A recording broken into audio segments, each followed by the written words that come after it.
Centre for Islamic inclusive Islam and humanism. ഇതിനകം തന്നെ കേരളത്തിലെ ജനങ്ങൾ അറിഞ്ഞു കഴിഞ്ഞ ഒരു സംഘടനയല്ല, ഇൻക്ലൂസീവ്നെസ്സിന് വേണ്ടി ദാഹിക്കുന്ന ഏതാനും ആളുകൾ ചേർന്ന് രൂപം നൽകിയ ഒരു ടീം വർക്കാണ്. ഇതൊരു സംഘടനാ സ്വഭാവത്തിലുള്ളതല്ല. ഇത്തരം ഇൻക്ലൂസീവ് ആശയങ്ങൾ ഉള്ളിൽ കയറി നടക്കുന്ന ആളുകൾ രൂപം കൊടുത്ത കൂട്ടായ്മ. മതങ്ങൾക്കിടയിൽ, അതുപോലെ മത നേതാക്കൾക്കിടയിൽ, പണ്ഡിതന്മാർക്കിടയിലെല്ലാം ഒരു സമന്വയം ഉണ്ടാക്കിയെടുക്കുക എന്നതാണ് ഇതിൻ്റെ ലക്ഷ്യം. എല്ലാ മതവും എല്ലാവരും പഠിക്കുകയും അറിയുകയും ചെയ്യുമ്പോൾ മാത്രമാണ് ഈ മത സമന്വയം സാധ്യമാകുന്നത്. കേവലം മത സമന്വയത്തിനപ്പുറം സാധാരണഗതിയിൽ നടക്കാറുള്ള കേവല മതസൗഹാർദ്ദം എപ്പോഴും നടക്കാറുള്ള പരിപാടികളാണ്. അതുകൊണ്ട് പ്രത്യേകിച്ച് വലിയ ഗുണങ്ങളൊന്നുമില്ല, വളരെ കുറഞ്ഞ ആയുസ്സുകളുണ്ട്. മതസമന്വയം, നമ്മളിങ്ങനെ മതത്തെപ്പറ്റി ആഴത്തിൽ പഠിക്കാൻ ഇരിക്കുമ്പോൾ മാത്രമാണ് അത്തരം ഒരു നിലവാരത്തിലേക്ക് അത് ഉയരും. സ്വാമി ഗുരു നിത്യചൈതന്യജി പറഞ്ഞതുപോലെ, എൻ്റെ മതം, എൻ്റെ ജാതി, എൻ്റെ ഇങ്ങനെ വരുമ്പോൾ ഈ എൻ്റെ എന്ന വാക്ക് വരുമ്പോഴാണ് അതവിടെ ചീഞ്ഞ് നാറാൻ തുടങ്ങുന്നത്. അതിന് പകരം നമ്മുടെ എന്ന ഒരു തലത്തിലേക്ക് നമ്മൾ ഉയരണമെങ്കിൽ തീർച്ചയായിട്ടും ഇത്തരം വേദികളിലൂടെ, ചർച്ചകളിലൂടെ പരസ്പരം അറിയാൻ ശ്രമിക്കുമ്പോൾ മാത്രമാണ് സാധ്യം. ഇന്നത്തെ പരിപാടി നമുക്കറിയാം, ഇവിടെ ഭാരതീയ സെമിറ്റിക് വേദങ്ങളിലെ ദൈവസങ്കല്പം, ഈ വിഷയത്തിൽ ഊന്നിക്കൊണ്ടുള്ള ഒരു തുറന്ന ചർച്ചയാണ് ഇവിടെ നടക്കുന്നത്. ഒരുപക്ഷെ കേരളത്തിൽ ആദ്യമായിട്ടായിരിക്കും ഇങ്ങനെ ഒരു വിഷയത്തിൽ നിന്നുകൊണ്ടുള്ള ഒരു ചർച്ച. അല്ലാത്ത പല ചർച്ചകളും മതങ്ങളുടെ മൂല്യങ്ങൾ ഊന്നിക്കൊണ്ടുള്ള ചർച്ചകളൊക്കെ പല സ്ഥലത്തായി നടക്കാറുണ്ട്. എങ്കിലും ഈ വിഷയത്തിൽ ദൈവസങ്കല്പത്തെക്കുറിച്ചുള്ള ഒരു വിശദമായ ചർച്ച കേരളത്തിൽ ആദ്യമായിട്ടായിരിക്കും. ഇതിന് വളരെ പ്രഗത്ഭരായ ആളുകളാണ് ഇവിടെ പങ്കെടുക്കുന്നത്. കേരളത്തിലും പുറത്തും അറിയപ്പെടുന്ന ഇത്തരം ജ്ഞാനികൾ ആണ് ഇവിടെ പങ്കെടുക്കുന്നത്.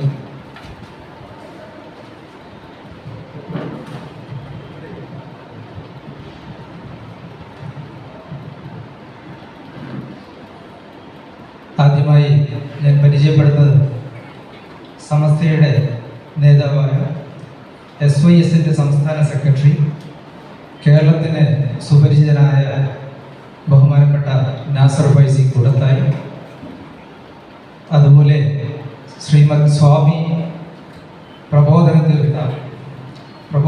തീർത്ഥ ശിവഗിരി മഠം ട്രസ്റ്റ് മെമ്പറാണ്, യുവസന്യാസിയാണ്, ഭാഷാ പണ്ഡിതൻ, വിവിധ മതദർശനങ്ങളെ ആഴത്തിൽ പഠിച്ച വ്യക്തിത്വം കൂടിയാണ്. അദ്ദേഹത്തെ വേദിയിൽ സ്വാഗതം ചെയ്യുന്നു. ഫാദർ ഡോക്ടർ സേവിയർ തറമേ, അദ്ദേഹം ഇവിടെ എത്തിയിട്ടില്ല, വഴിയിലാണ്. ജസ്യൂർ സെമിനാരി ഡയറക്ടറാണ്, വയനാട്. കേരളത്തിലുടനീളം മത സമന്വയ സദസ്സുകൾ സംഘടിപ്പിക്കാൻ അങ്ങേയറ്റം താല്പര്യമുള്ള, പങ്കെടുക്കുന്ന ഒരു വ്യക്തിയാണ്. അദ്ദേഹത്തെ ഈ കാര്യം അറിയിച്ചപ്പോൾ വളരെ സസന്തോഷം അത് ഏറ്റെടുക്കുകയും ഇങ്ങോട്ട് വരാമെന്ന് ഏൽക്കുകയും ചെയ്തതാണ്. അദ്ദേഹത്തെയും സ്വാഗതം ചെയ്യുന്നു. ആധ്യാത്മിക ആചാര്യൻ, നമ്മുടെ കോഴിക്കോട്ടുകാരനായ AKB നായർ ധാരാളം ഗ്രന്ഥങ്ങൾ എഴുതിയ വേദാന്തിയാണ്. വേദങ്ങളിലും വേദാന്തങ്ങളിലും ധാരാളം പഠനങ്ങൾ നടത്തുകയും എഴുതുകയും ചെയ്ത അദ്ദേഹത്തെയും സ്വാഗതം ചെയ്യുക.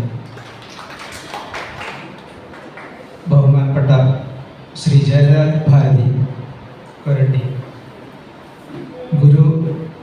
നിത്യചൈതന്യയുടെ ശിഷ്യനാണ്, അധ്യാത്മ പ്രഭാഷകനാണ്. ഏവർക്കും അറിയാവുന്ന വ്യക്തിത്വമാണ്. ദയാനന്ദ സരസ്വതി രൂപകൽപ്പന ചെയ്ത ആര്യ സമാജത്തിൻ്റെ ഭാഗമായി വർക്ക് ചെയ്തിരുന്നു. അതിനുശേഷം അതിൻ്റെ എല്ലാം ചട്ടക്കൂടുകൾക്ക് പുറമെ അധ്യാത്മരംഗത്ത് ധാരാളം പ്രഭാഷണങ്ങളും പരിപാടികളും നടത്തുന്ന വ്യക്തിത്വമാണ്. അദ്ദേഹത്തെ വേദിയിലേക്ക് സ്വാഗതം ചെയ്യുന്നു. അതുപോലെ ലിയാഖത്ത് സി അദ്ദേഹം എത്തിയിട്ടുണ്ട്, സ്റ്റേജിലേക്ക് വരുന്നുള്ളൂ. എക്സ് മുസ്ലിം എന്ന രീതിയിൽ കേരളത്തിൽ അറിയപ്പെട്ടിരുന്ന ഒരു വാഗ്മിയായിരുന്നു അദ്ദേഹം. ഇപ്പോൾ ആ ഒരു പേരിലല്ല അറിയപ്പെടാൻ ഉദ്ദേശിക്കുന്നത്, ഹ്യൂമനിസ്റ്റ് എന്ന ഒരു വിലാസത്തിലാണ് അദ്ദേഹം ഇപ്പോൾ അറിയപ്പെടാൻ ഉദ്ദേശിക്കുന്നത്. അദ്ദേഹത്തെ അതുപോലെ യുക്തിവാദം, മതനിരാസം, ഇതൊക്കെ വളരെയധികം വെറുപ്പുളവാക്കുന്ന ഒരു രീതിയിലേക്ക് പോയിട്ടുണ്ട് എന്ന് മനസ്സിലാക്കി ഒരു സാമൂഹ്യ വിമർശകനായിട്ടാണ് അദ്ദേഹം ഇപ്പോൾ അറിയപ്പെടാൻ ആഗ്രഹിക്കുന്നത്. അദ്ദേഹത്തെയും വേദിയിലേക്ക് സ്വാഗതം ചെയ്യുന്നു. ഇതിൻ്റെ മോഡറേറ്ററായിട്ട് മുസ്തഫ മൗലവി, അദ്ദേഹത്തെ നമുക്കെല്ലാവർക്കും അറിയാം. ഖുർആൻ അകമ്പറുടെ ഗ്രന്ഥകർത്താവാണ്, ജ്ഞാനിയാണ്, വാഗ്മിയാണ്. അദ്ദേഹത്തെ സ്വാഗതം ചെയ്യുന്നു. ഈ പരിപാടിയുടെ മോഡറേറ്റർ അദ്ദേഹമാണ്. ഈ പരിപാടിയുടെ രൂപം എങ്ങനെയായിരിക്കും എന്നുള്ളത് സാധാരണ നമ്മൾ കേൾക്കാറുള്ള പോലെ പോഡിയത്തിൽ വന്നു നിന്നുകൊണ്ടുള്ള ഒരു പ്രഭാഷണ രീതിയല്ല, നമ്മളെല്ലാവരെയും ഉൾക്കൊള്ളിച്ചുകൊണ്ടുള്ള ഒരു ചർച്ചാ രീതിയാണ്. അതിനെപ്പറ്റി കൂടുതൽ അദ്ദേഹം പറയുന്നതായിരിക്കും. മോഡറേറ്റർ ക്ഷണിക്കുന്നു.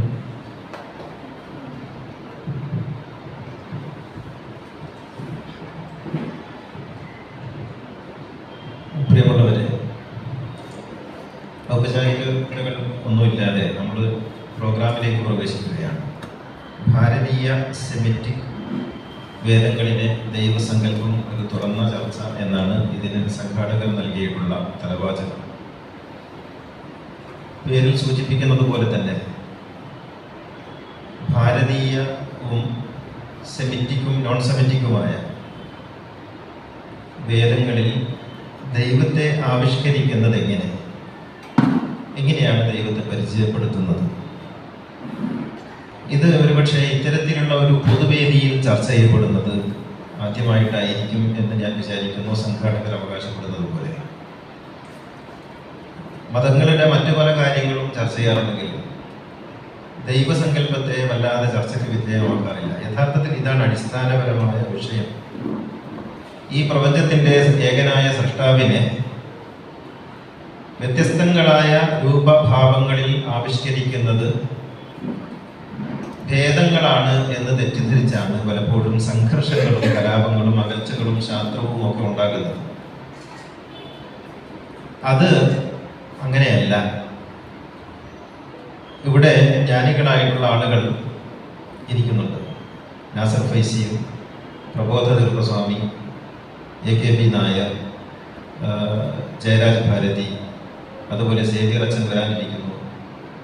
ഇനി ഇക്കൂട്ടത്തിലൊന്നും പെടാത്ത ലിയാഖത്തലി, എല്ലാവരും ഉണ്ട്. ഇവരൊക്കെ പറഞ്ഞു വരുമ്പോൾ ഈ സദസ്സിനും സമൂഹത്തിനും ബോധ്യപ്പെടുന്ന ഒരു കാര്യമെന്ന് ഞാൻ വിചാരിക്കുന്നത്, ഈ സെമിറ്റിക് നോൺ സെമിറ്റിക് വേദങ്ങളെല്ലാം ഉദ്ഘോഷിക്കുന്ന ദൈവസങ്കല്പം വെവ്വേറെയും വിരുദ്ധങ്ങളുമായതാണ് എന്ന പൊതുധാരണ അല്ല. സത്യം ഒന്നാണ് എന്ന് മനസ്സിലാക്കാൻ ഈ സംവാദം ഉതകും എന്ന് ഞാൻ വിചാരിക്കുന്നു. അതോടൊപ്പം തന്നെ സംഘാടകരനോട് പറഞ്ഞിട്ടുള്ള മറ്റൊരു കാര്യം, ഒരു പുതിയ സംസ്കാരം, ഒരു സംവാദ സംസ്കാരം കേരളത്തിന് പരിചയപ്പെടുത്തി കൊടുക്കുക. അക്കാദമികമായി വിരുദ്ധങ്ങളായ തലങ്ങളിൽ നിന്ന് പോലും എങ്ങനെ സൗഹാർദ്ദമായി സംവദിക്കാം എന്നതിൻ്റെ ഒരു രീതിശാസ്ത്രം പരിചയപ്പെടുത്തി കൊടുക്കുക എന്നുള്ളത് കൂടിയാണ്. ഏതായാലും ചർച്ചയിലേക്ക് നമുക്ക് പ്രവേശിക്കാം. ഓരോരുത്തരും അവരവരുടെ ബോധ്യങ്ങളിൽ നിന്നുകൊണ്ട് തന്നെ കാര്യങ്ങൾ ഇവിടെ അവതരിപ്പിക്കും. ഈ സംവാദത്തിൻ്റെ ഒരു രൂപം ഏതാണ്ട് കണ്ടിരിക്കുന്നത്, ആദ്യത്തെ റൗണ്ടിൽ 10 മുതൽ 15 മിനിറ്റ് വരെ ഒരാൾ എടുത്തുകൊണ്ട് പ്രാഥമികമായ ഒരു കാഴ്ചപ്പാട് വിശദീകരിക്കുക. അങ്ങനെ ഒരു റൗണ്ട് പൂർത്തിയായി കഴിഞ്ഞാൽ, 6 ആളുകളാണ്, മോഡറേറ്റർക്ക് പുറമെ 6 ആളുകളാണുള്ളത്. ഒരു റൗണ്ട് പൂർത്തിയായി കഴിഞ്ഞാൽ രണ്ടാമത്തെ റൗണ്ട് തുടങ്ങും. അതിനിടയിൽ സദസ്യർക്കുള്ള സംശയങ്ങൾ കടലാസിൽ എഴുതി ചോദിക്കാം. ആരോടാണ് ചോദിക്കുന്നത് എന്ന് എഴുതണം. അത് മോഡറേറ്റർക്കാണ് നൽകേണ്ടത്. ഓരോരുത്തർക്കും പറയേണ്ടുന്ന ചോദ്യങ്ങൾ പ്രകോപന സ്വഭാവത്തിലുള്ളതോ ആവർത്തന സ്വഭാവത്തിലുള്ളതോ ആണെങ്കിൽ ആ ചോദ്യങ്ങൾ നൽകുന്നതല്ല. അല്ലാത്ത ചോദ്യങ്ങൾ അവരോട് മോഡറേറ്റർ ചോദിക്കും. അപ്പോൾ രണ്ടാം റൗണ്ടിൽ ആ ചോദ്യങ്ങളെ കൂടി ഉൾപ്പെടുത്തിക്കൊണ്ടുള്ള കാര്യങ്ങളാണ്. രണ്ടാമത്തെ റൗണ്ടിൽ 5 മുതൽ 10 വരെ മിനിറ്റാണ് നൽകുന്നത്. അത് പാലിക്കുക. എന്നിട്ടും ചോദ്യങ്ങളും സംശയങ്ങളും ബാക്കിയാണെങ്കിൽ, അനിവാര്യമാണെങ്കിൽ 3ാം റൗണ്ട് ഉണ്ടായിരിക്കും. ഈ രീതിയിലാണ് ഈ ചർച്ച ക്രമീകരിച്ചിരിക്കുന്നത്. നാസർ ഫൈസി ഒരു യോഗത്തിൻ്റെ ഇടയിൽ, അദ്ദേഹത്തിൻ്റെ സംഘടനാപരമായ ഉത്തരവാദിത്തമുള്ള യോഗത്തിനിടയിൽ വന്നതാണ്. എങ്കിൽ പോലും അദ്ദേഹം ഈ കാര്യം സംവദിക്കുന്നതിന് വേണ്ടി നമ്മളോടൊപ്പം ഉണ്ടാകും. പ്രബോധസ്വാമി ആലുവയിൽ നിന്ന് വന്നു കോഴിക്കോട് 2 ദിവസമായി. പിന്നെ ജയരാജപ്പാലെ തൃശ്ശൂരിൽ നിന്നാണ് വരുന്നത്. എല്ലാവരും തിരക്കുകൾക്കിടയിലാണ്. നമ്മുടെ സദസ്സ് ശുഷ്കമാണെങ്കിലും ഉള്ളവർ പ്രബുദ്ധരും പ്രൗഢമായ ഒരു സദസ്സുമാണ് എന്നുള്ളതിനാൽ, മാത്രമല്ല ഇത് ലൈവ് സ്ട്രീം ചെയ്യുന്നുണ്ട്. മറ്റുള്ള ലോകത്തിൻ്റെ നാനാഭാഗങ്ങളിൽ നിന്നുള്ള ആളുകൾ ഇതിന് സാക്ഷികളാണ് എന്നതിനാൽ നമ്മുടെ വിഷയത്തിലേക്ക് പ്രവേശിക്കുകയാണ്. നാസർ ഫൈസി കൂടത്തായി, നമുക്കറിയാം, ഇസ്ലാമിൽ പ്രമുഖമായ 2 ഭാഗങ്ങളാണുള്ളത്. ഒന്ന് അഹ്ലുസുന്നത്ത് വൽ ജമാഅത്ത് എന്നറിയുന്ന സുന്നി പക്ഷം, 2 അഹ്ലുൽ ബൈത്ത് എന്നറിയപ്പെടുന്ന ഷീഈ പക്ഷം. ഇങ്ങനെ അഹ്ലുൽ ബൈത്ത്, അഹ്ലുസുന്ന എന്നിങ്ങനെ 2 പ്രബല കക്ഷികളാണ്. ഓരോന്നിൻ്റെ ഉള്ളിലും ഉൾപ്പിരിവുകൾ വേറെയുണ്ട്. അഹ്ലുസുന്നത്തിൻ്റെ ഉള്ളിൽ തന്നെ പിന്നെ സുന്നി പക്ഷം എന്ന് പറയുന്ന പാരമ്പര്യത്തെ കാത്തു സൂക്ഷിക്കുന്ന വിഭാഗം, അതുപോലെ വഹാബികൾ, മൗദൂദികൾ, പിന്നെ തബ്ലീഗുകാർ എന്നിങ്ങനെ പറയുന്ന പിൽക്കാലത്ത് ഉണ്ടായിത്തീർന്നിട്ടുള്ള പക്ഷങ്ങളുണ്ട്. നാസർ ഫൈസി കൊടുത്തായി അഹ്ലുസുന്നത്ത് വൽ ജമാഅത്തിന്റെ പാരമ്പര്യ സ്വഭാവത്തെ പ്രതിനിധീകരിക്കുന്ന ഒരാളാണ്. പാരമ്പര്യ സ്വഭാവം എന്ന് പറയുന്നത് ഒരുപക്ഷെ തിയോളജി, ഇസ്ലാമിക തിയോളജി, ഇസ്ലാമിക ദൈവശാസ്ത്രത്തിൽ വളരെ ആഴമുള്ള പഠനങ്ങളൊക്കെ നടന്നിട്ടുള്ളത് ആ മേഖലയിലാണ്. അഹ്ലുസുന്നത്ത് വൽ ജമാഅത്തിന്റെ പ്രതിനിധി എന്ന നിലയിൽ അഹ്ലുസുന്നത്ത് വൽ ജമാഅത്ത് മുന്നോട്ട് വെക്കുന്ന വിശ്വാസ ദർശനത്തിന്റെ ദൈവശാസ്ത്രം അവതരിപ്പിക്കുന്നതിന് വേണ്ടി നാസർ ഫൈസിയെ സ്നേഹപൂർവ്വം ക്ഷണിക്കുന്നു. നമസ്കാരം. പ്രിയപ്പെട്ട വിശിഷ്ട അതിഥികൾ, സഹോദരന്മാരെ, വളരെ കൂടുതൽ സമയമെടുത്ത് സംസാരിക്കേണ്ട ഒരു ടോപ്പിക്കാണ് നമ്മൾ നൽകിയത്. ഇത് കൃത്യമായ സമയവും സൗകര്യവും നമുക്ക് ആവശ്യമാണ്. ഞാനിതിനെ സംബന്ധിച്ച്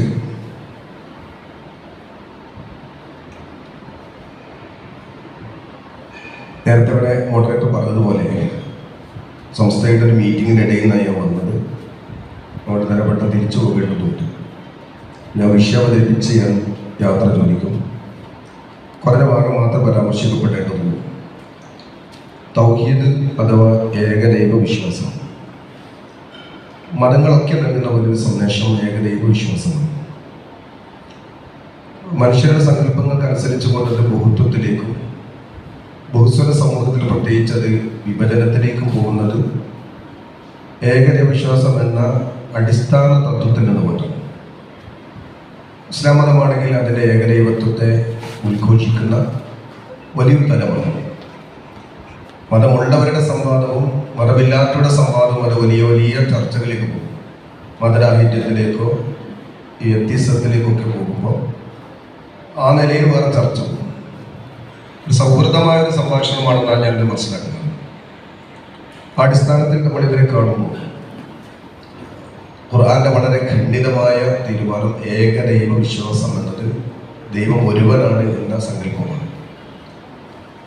കാരണം ഖുർആൻ തന്നെ ഒന്നിലധികം ദൈവം ഉണ്ടായാലുണ്ടാവുന്ന അപകടത്തെ പറ്റി പറയുന്നുണ്ട്. ദൈവം വേണോ വേണ്ടയോ മറ്റൊരു ചർച്ചയാണ്.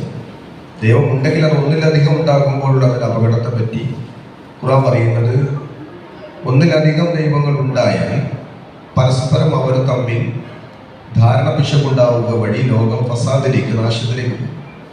അതുകൊണ്ട് ഒരു ദൈവം എന്ന സങ്കല്പമാണ് യുക്തിസഹം. അതാണ് ലോജിക്ക്, അതാണ് ശാസ്ത്രം. അത് ഗണ്യമായി തന്നെ മതം പറയുന്നുണ്ട്. അപ്പോൾ ഖുർആൻ പറയുന്ന ദൈവം ഒരുവനാണ്, ദൈവം പരാശ്രിതനല്ല, ദൈവം അനാദിയാണ്, ദൈവം സർവശക്തനാണ്, ദൈവം സർവവ്യാപിയാണ് തുടങ്ങി മനുഷ്യരുടെ ചാബല്യങ്ങളിൽ നിന്ന് അവൻ്റെ സകല ചിന്തകളിൽ നിന്നും അതീതമായ വലിയ ഒരു സങ്കല്പമാണ് ദൈവത്തെ സംബന്ധിച്ച് ഇസ്ലാം കാണുന്നത്. അതാണ് അഹ്ലുസുന്നത്ത് വൽ ജമാഅത്തിന്റെ കാഴ്ചപ്പാട്. അപ്പൊ അത്തരമൊരു ദൈവത്തെ അംഗീകരിക്കുകയും ദൈവം നശിക്കാത്തൊരു ശക്തിയാണ് എന്ന് വരികയും ചെയ്യുമ്പോൾ മാത്രമാണ് ലോകത്ത് അത്തരമൊരു ശാന്തി സമാധാനപരമായ ഒരു അന്തരീക്ഷത്തിലൂടെ ലോകത്തെ കൊണ്ടുപോകാൻ കഴിയൂ എന്നാണ് ഇസ്ലാം മതം പറയുന്നത്. അതുകൊണ്ട് ഏകദൈവ വിശ്വാസം ശാന്തിയുടെയും സമാധാനത്തിന്റെയും കൂടി ആവശ്യമായി കൊണ്ട് ലോകത്ത് വരിക. ഒരു ദൈവമില്ലാത്തൊരു സങ്കല്പം മനുഷ്യർക്ക് അഭയകേന്ദ്രമില്ലാത്തൊരവസ്ഥയിലേക്ക് പോകുമെന്നത് സുഭേദമാണ്. എന്നാൽ നമ്മുടെ ഈ സെമിറ്റിക് മതങ്ങളിൽ തന്നെ ദൈവസങ്കല്പത്തിൽ നിന്ന് ഖുർആന്റെയും ബൈബിളിന്റെയും അത് ഓൾഡ് ടെസ്റ്റ്മെന്റ് ആയാലും ന്യൂ ടെസ്റ്റ്മെന്റ് ആയാലും ചില സങ്കല്പങ്ങളിലേക്ക് പോകുമ്പോൾ ഉണ്ടാകുന്ന വൈരുദ്ധ്യങ്ങളുണ്ട്. ക്രിസ്തുമതമാകട്ടെ ബൈബിൾ ഏകദൈവ വിശ്വാസത്തെ സംബന്ധിച്ചാണ് പറയുന്നത്. ഒരുപാട് സ്ഥലത്ത് യേശുക്രിസ്തു പറയുന്നതായി അതിൻ്റെ എല്ലാ ഭാഗങ്ങളിലും ദൈവം പിതാവ് ഒരുവനാണ്, ഒരുവനായ പിതാവിനെ മാത്രമേ ആരാധിക്കാവൂ, വിഗ്രഹാരാധന പോലും പാടില്ല എന്ന് ബൈബിൾ ഖണ്ഡിതമായി പറയുന്നുണ്ട്. അപ്പോൾ അത്ര വിധത്തിലേക്ക് ഏകദൈവ വിശ്വാസത്തെയാണ് ബൈബിൾ കൊണ്ടുപോകുന്നത്. പിന്നെ സ്വാഭാവികമായും സങ്കല്പങ്ങൾ മറ്റു പല വഴികളിലായി രൂപപ്പെടുന്നത് കൊണ്ടാണ് ത്രിത്വം അല്ലെങ്കിൽ ത്രിയേകത്വം എന്ന സങ്കല്പത്തിലേക്ക് പോകുന്നത്. പിതാവ്, പുത്രൻ, പരിശുദ്ധാത്മാവ്. അപ്പോൾ പിതാവിൽ നിന്നുകൊണ്ട് പുത്രൻ പരിശുദ്ധാത്മാവും ഉണ്ടാകുമ്പോൾ ദൈവപുത്രൻ ദൈവം അനാദിയാണെങ്കിൽ അനാദിയായ ദൈവമാണ് ദൈവപുത്രനെങ്കിൽ പിതാവിൽ നിന്ന് ദൈവപുത്രൻ ഉണ്ടായി എന്ന് പറയുന്ന ഒരു സങ്കല്പത്തിൽ നിന്നുകൊണ്ട് നമ്മൾ ദൈവത്തെ കാണുമ്പോൾ ദൈവപുത്രൻ എന്ന ദൈവത്തിന് ഒരു കാലഘട്ടത്തിൽ അത് പൂജാതനായതാണ്. അതിൻ്റെ മുമ്പ് അതില്ല, ഇല്ലായ്മയിൽ നിന്നുണ്ടായി എന്ന ഒരു സന്ദേശം ദൈവപുത്രനിലേക്ക് കടന്നു വരും. ത്രിയേകത്വം അല്ലെങ്കിൽ ത്രിത്വം ഒരർത്ഥത്തിൽ ഏകദൈവ വിശ്വാസം കൊണ്ട് വ്യതിചലിച്ചു പോകുന്ന ഒരു സങ്കല്പമാകുന്നത് കൊണ്ടുണ്ടാകുന്ന ഒരു അപകടത്തെ ഇസ്ലാം കാണുന്നുണ്ട്. അവിടെ ഖുർആൻ ഖണ്ഡിതമായി ദൈവത്തിന് പുത്രനില്ല, ദൈവത്തിന്റെ പുത്രനില്ല, ദൈവം മറ്റൊന്നിന്റെ പുത്രനുമല്ല. ഖുൽ ഹുവല്ലാഹു അഹദ് അല്ലാഹു സ്വമദ് എന്ന ആയത്ത് അങ്ങനെയാണ് പഠിപ്പിക്കുന്നത്. അങ്ങനെ പറയുന്നത് ഒരു ഘട്ടത്തിൽ നിന്ന് ദൈവം മറ്റൊരു ദൈവത്തെ ഉൽപ്പാദിപ്പിക്കുന്നു എന്ന് വരികയാൽ ഉൽപ്പാദിപ്പിക്കപ്പെട്ട ദൈവം ഇല്ലാത്തൊരു കാലഘട്ടത്തെ പറ്റി പറയുന്നു. അപ്പം അതുകൊണ്ട് അതൊരു ദൈവികതയുടെ കാഴ്ചപ്പാടിന് വിരുദ്ധമായി മാറും എന്നതുകൊണ്ടാണ് ഇസ്ലാം ദൈവപുത്രത്വത്തെ അംഗീകരിക്കാതിരിക്കുന്നത്. അതുപോലെ തന്നെ സൃഷ്ടിച്ചതാണെങ്കിലും ജനിച്ചതാണെങ്കിലും സത്യാത്മാവ് അല്ലെങ്കിൽ പരിശുദ്ധാത്മാവും പിന്നെ പൂജാതനാവുകയും അത്തരമൊരു സങ്കല്പം ത്രിത്വത്തിൽ കടന്നു അല്ലെങ്കിൽ ക്രൈസ്തവരിൽ കടന്നു വരുന്നത് പിന്നീടാണെന്നാണ് എൻ്റെ തോന്നൽ. അത് ബൈബിളിന് സന്ദേശമായി തോന്നില്ല. അപ്പം അതൊരു ദൈവികമായ കാഴ്ചപ്പാടിൽ നിന്ന് ബഹുദൈവ ആരാധനയിലേക്ക് പോകുമെന്നതിനാൽ ഞങ്ങൾ അല്ലെങ്കിൽ ഇസ്ലാം മതം മനസ്സിലാക്കുന്ന ഒരു കാഴ്ചപ്പാട് ത്രിത്വമല്ല, ത്രിയേകത്വമല്ല, മറിച്ച് ഏകത്വം മാത്രമാണ്. അങ്ങനെയാണ് സെമിറ്റിക് മതങ്ങളിൽ നിന്ന് ഇസ്ലാമിനെ വേർതിരിക്കപ്പെടുന്നത്. ഭാരതീയ സങ്കല്പത്തിൽ നിന്ന് ഇസ്ലാമിനെ വേർതിരിക്കപ്പെടുന്നത് മാത്രമല്ല, ഭാരതീയ സങ്കല്പത്തിൽ ഏകം ബ്രഹ്മം ഒന്നാണ്. ഏകം ബ്രഹ്മം ബഹുധാ വദന്തി, മനുഷ്യൻ അതിനെ പലതായി കാണുന്നത്.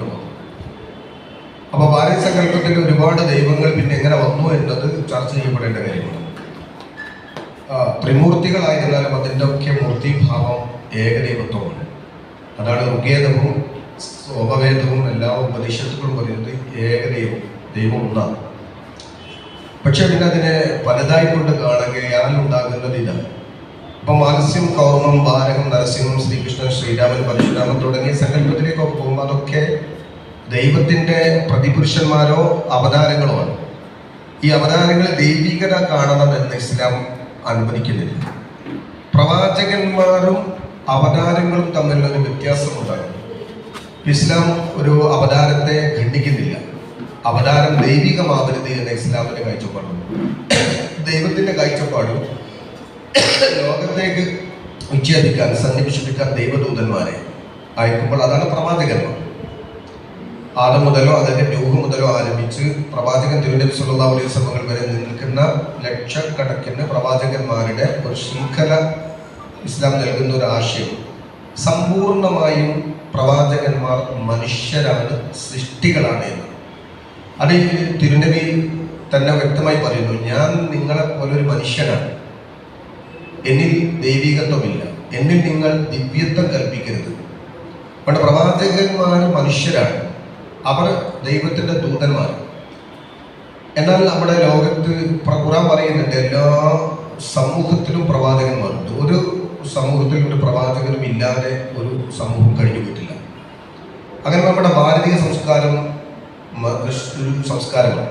ആ ഭാരതീയ സംസ്കാരം ഇൻഡസ് വാലി, ആ സംസ്കാരത്തിലും ഒരു ദൈവിക കാഴ്ചപ്പാട്, ദൈവത്തിന്റെ നിർദ്ദേശം, അള്ളാഹുവിന്റെ നിർദ്ദേശം പറഞ്ഞു കൊടുക്കുകയാണ്, പ്രവാചകന്മാർ വരണം. ഇന്ത്യയിൽ പ്രവാചകൻ ഇല്ല എന്ന് പറയുന്നത് അപൂർണമാണ്, പ്രവാചകനുണ്ട്. ആ പ്രവാചകൻ ഇന്ത്യയുടെ സംസ്കാരവുമായി ബന്ധപ്പെട്ടുകൊണ്ട് പഠിപ്പിച്ചിട്ടുണ്ടാവണം. കാരണം ഒരു ജനതയോടും തൗഹീദ് പറയാതെ കഴിഞ്ഞു പോയിട്ടില്ല. അപ്പം അങ്ങനെയാണെങ്കിൽ ശ്രീരാമനായാലും ശ്രീകൃഷ്ണനായാലും അത് പ്രവാചകന്മാരാണോ എന്ന് ചർച്ച ചെയ്യപ്പെടേണ്ട കാര്യമാണ്.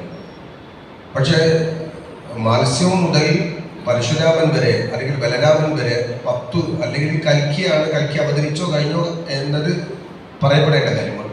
ഇനി കൽക്കി വരെ 10 അവതാരങ്ങളും അത് ദൈവികമാണ്, അവതാര പുരുഷന്മാർ ദൈവികമാണ് എന്ന സങ്കല്പത്തോട് ഇസ്ലാമിന് യോജിക്കാൻ കഴിയാത്തത് ദൈവികത ഡിവൈഡ് ചെയ്യപ്പെടരുത് എന്നതുകൊണ്ടാണ്, ദിവ്യത്വം സൃഷ്ടിയിൽ കൽപ്പിക്കരുത് എന്നതുകൊണ്ടാണ്.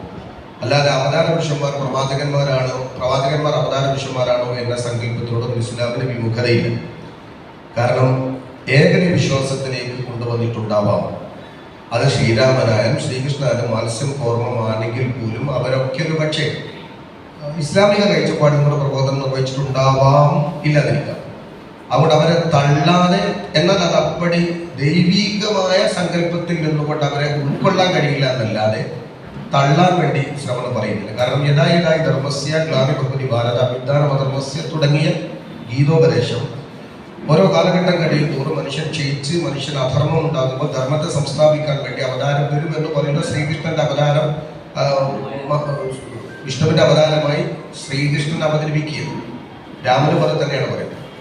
അപ്പൊ അതാണ് ഖുർആൻ പറയുന്നത്, തിന്മയിലേക്ക് പോകുന്ന ജനതയെ നന്മയിലേക്ക് കൊണ്ടുവരാൻ വേണ്ടി അവർക്ക് ഉപദേശം സൃഷ്ടിച്ചു കൊടുക്കാൻ വേണ്ടി പ്രവാചകന്മാരെ അല്ലാഹു അയക്കും.